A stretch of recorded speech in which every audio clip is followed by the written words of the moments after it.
Meio-dia Catarina. Oferecimento Unifique. A tecnologia nos conecta. Mega Loja Queires, em Campinas. Um novo conceito. Tudo em um só lugar. Geração Hyundai. Sempre à frente por você.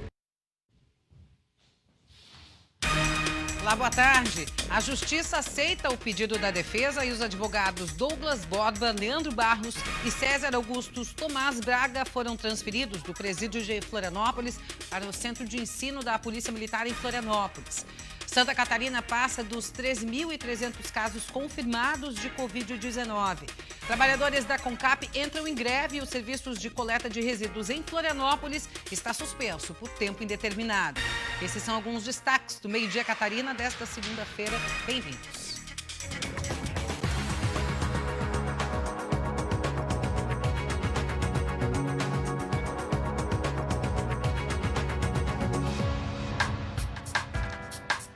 E a gente dá início a essa edição atualizando os números do coronavírus em Santa Catarina. 195 casos foram adicionados ao balanço do governo nesse final de semana. Hoje, Santa Catarina tem 13.360 casos confirmados de Covid-19 e já temos 238 municípios que têm pelo menos uma confirmação de pessoa infectada. Desses 13.336 que foram confirmados, 9.430 estão recuperados e 3.735 seguem em acompanhamento. 195 óbitos foram registrados desde o início da pandemia. 4 mortes acrescentadas durante o fim de semana. Os óbitos mais recentes são de uma mulher de 84 anos, moradora de Chapecó, um homem de 94 de Navegantes, um homem de 81 de Agrolândia e um outro de 83 de Rio do Sul. Apenas um deles apresentava comorbidades, mas todos eram do grupo de risco devido à idade. Em relação à ocupação de leitos no estado, dos 1.316 leitos de UTI existentes no Sistema Único de Saúde, há 829 ocupados e destes, 169 por pacientes com confirmação ou suspeita de Covid-19. A ocupação nesse momento é de 63%, há 487 leitos vagos. A Justiça aceita o pedido da defesa e os advogados Douglas Borba, Leandro Barros e César Augustus Tomás Braga foram transferidos do presídio de Florianópolis para o Centro de Ensino da Polícia Militar no bairro Trindade. O ex-secretário da Casa Civil, Douglas Borba, o amigo dele, Leandro Borba, que atua com empresas do setor médico, e César Augustus, procurador da Vega Med, foram presos na segunda fase da Operação Oxigênio da Força Tarefa do Ministério Público e Polícia Civil, suspeitos de destruírem provas. Eles são investigados por participarem de supostas irregularidades no pagamento antecipado de 33 milhões de reais por 200 respiradores, adquiridos junto à empresa Vega Med pela Secretaria Estadual de Saúde. O fato deles serem advogados foi o que levou a Justiça a autorizar a transferência do presídio da capital para o Centro de Ensino da PM no último sábado.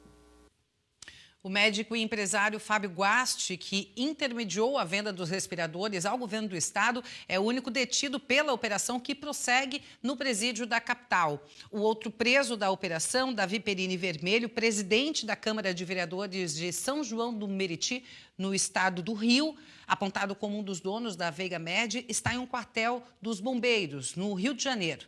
Amanhã, Fábio Guasti será ouvido pela CPI dos respiradores, juntamente com José Florencio da Rocha, coordenador do Fundo Estadual de Saúde. A servidora Débora Brum, ex-assessora de Márcia Regina Jeremias Pauli e Pedro Nascimento Araújo, diretor da Vega Med, também serão ouvidos.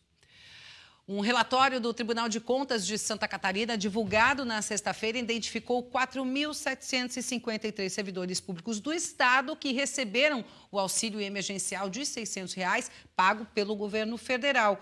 Eu converso agora com o Roberto Azevedo, comentarista político. Roberto, mas os servidores receberam auxílio? Como assim? Olha, Karen, é o absurdo dos absurdos. Isso é crime. É crime. Isso é falsidade ideológica.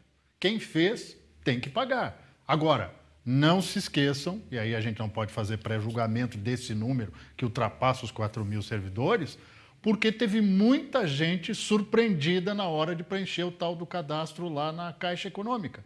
Aparecia com o nome do presidente da República, Jair Messias Bolsonaro.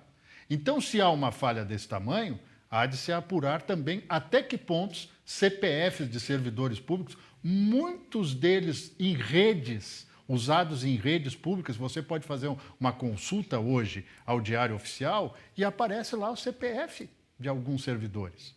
Então, pode ser até uma utilização indevida, mas mesmo assim é um escândalo dentro do escândalo. Se a gente imaginar que a gente está falando num país que tem que se recuperar economicamente e tem gente que tem direito a receber o benefício, faz o cadastro, chega lá e não consegue, 4 mil fazendo, entre aspas, sacanagem para pegar um dinheiro lícito, um dinheiro repassado pelo governo federal para tentar minimizar, usar um termo que os políticos gostam, mitigar os problemas com o coronavírus, é, no mínimo, a tragédia dentro da tragédia. Porque é o oposto de tudo o que se espera. Exatamente. Diante de uma pandemia, né, Roberto? Exatamente. A gente vê tantas pessoas passando dificuldade. A consideração pelas pessoas. E que precisam disso para poder botar comida dentro de casa, alimentar as suas famílias, e tem uma séria dificuldade para conseguir. Muitos nem conseguem esse benefício. É só assistir ao Brasil Urgente todos os dias que o José Luiz da Atena mostra exemplo de pessoas que estão precisando do dinheiro e não conseguem ter acesso, porque chega lá no cadastro da Caixa, não dá. Às vezes eu acho que falta um pouquinho de... Não é nem solidariedade, é humanidade dentro do coração das pessoas, assim, né? Obrigada, Roberto. Até a próxima oportunidade. Tomara que com boas notícias, né? Que não sejam sempre essas. Compensando essa. Exatamente. Né? Obrigada, Roberto. Obrigada. Olha, falando em pandemia, a gente sabe que, por mais que muitas coisas já tenham sido liberadas, muitos serviços, o distanciamento social, o uso de máscara, aquilo tudo que a gente já vem ouvindo há 3 meses, continua, né? A gente não voltou à vida normal, né? Não está contido o vírus. Mas muita gente continua não levando esse vírus a sério, ou achando que agora já dá para dar uma relaxada bacana. Um exemplo disso, a Polícia Militar dispersou cerca de 150 pessoas que estavam aglomeradas em uma conveniência em Tubarão, no sul do estado. A gente, inclusive, tem as imagens. Pode colocar aqui na tela para mim, por favor, Tiba? Roda aí as imagens. O estabelecimento, inclusive, já tinha sido denunciado em maio pelo mesmo motivo, as aglomerações. E aí, após receber notificações e seguir descumprindo essas medidas previstas em decreto, agora o proprietário teve que fechar o local. Olha só a quantidade de gente. Impressionante, né? A gente pensar que estamos em meio a uma pandemia e ver esse aglomero de pessoas. E assim, ó, a imagem está longe, mas a maioria das pessoas não usavam máscara. Para não dizer todas, né? Porque como não deu para ver uma a uma, então não posso dizer todas.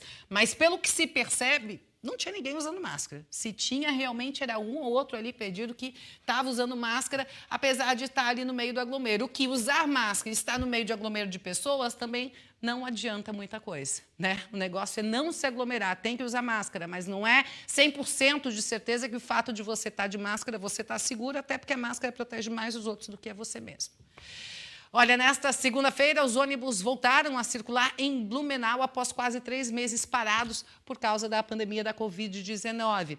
Como medida de segurança, 1.051 funcionários da empresa concessionária do serviço na cidade foram testados para o novo coronavírus.